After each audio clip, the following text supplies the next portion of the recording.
Hello guys, more D&D 5th edition homebrew content coming your way. We're covering more races. We're going to cover the Dabu.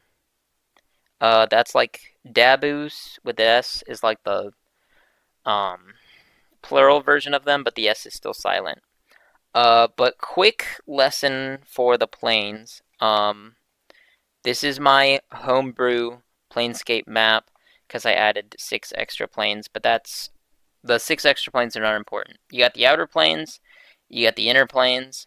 Um, and if we were to imagine these as a map, you would then have the outlands sitting above the inner planes. This map here sums it up pretty perfectly. You got the outer planes here, as I said before. The inner planes would be here underneath this disc here, and that disc is the Outlands, which has a little pillar, and surrounding that pillar is the donut city of Sigil. As you can see, there are several different maps and interpretations of Sigil. It was primarily a second edition thing that they have since kind of ported in to different uh, editions in some way, shape, or form. I really like and am really fascinated by Planescape as a concept. So I really like going over what the planes could be like in fifth edition because I just kind of really enjoy Planescape as a concept. But it's important to know that this is where the Dabu live as of now. My bet they could speak. They would just rather annoy everyone else by trying to or forcing them to puzzle out what they're saying. It says more a companion of the nameless one. Because D&D's got those flavor quotes. This is a flavor quote. Dabu were the personal guard slash army of the Lady of Pain. They spent their lifetime guarding and policing the streets of Sigil under the Lady of Pain's command. The most striking feature of Dabu are their tall stature, fair faces, and inability to speak. Dabu were not initially the guards for Sigil. They were once a peaceful race scattered amongst the plains. Some claim to have seen Dabu in places such as mountains like Mount Celestia or Arborea as of recent, but no one believes them because you really only see him in Sigil. That's a homebrew thing I came up with. Most of this paragraph is real up until it says Dabu were not initially the guards for Sigil. Everything else is actual D&D content. The fact that Dabu were once actual people living peacefully and not just mindless servants for the Lady of Pain, that's homebrew. Um, I like to think that they once had a nice life, but you're the DM. Come up with that as you will.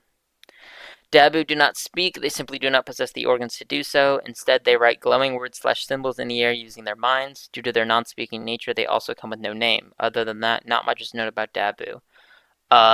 Again, they don't speak. They kind of keep to themselves, and they guard Sigil, and they work for the Lady of Pain. To set the scene a little bit, for those who don't know, if a god steps foot on Sigil, the Lady of Pain kills them instantly.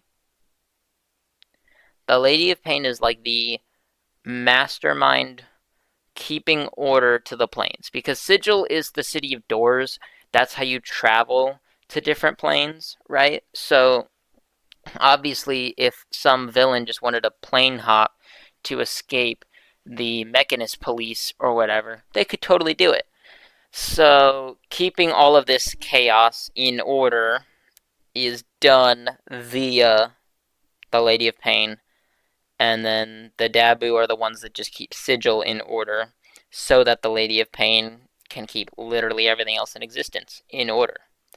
Um, the Lady of Pain is merciless, so don't ever try to fight her in a campaign. She will kill you instantly.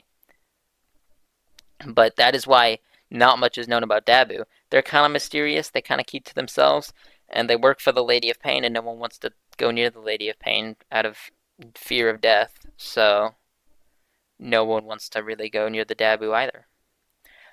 As I said earlier, they don't possess the organs to speak. They write glowing words slash symbols in the air using their minds. This is an image of that. Um, Ability score modification, choose one of the following. Increase your con by 2 and your intelligence by 1, or increase your intelligence by 2 and your charisma by 1. Um, kind of depends on what you're going for. This, again, most of these images are found on in D&D books or in the Forgotten Realms wiki. I don't know why he's holding a hammer, but he is. Age, Dabu live anywhere from 800 to 1100 years on average. Alignment, they are unaligned. If you're playing these as a playable race, I guess you could kind of label yourself with an alignment, but they really just serve the Lady of Pain, and it's kind of whatever the Lady of Pain's kind of feeling that day. Is she feeling a little chaotic evil?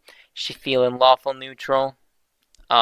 She's typically neutral, so if you wanted to give these guys an alignment, I would say lawful neutral or neutral neutral. Um, but that's what I got so far.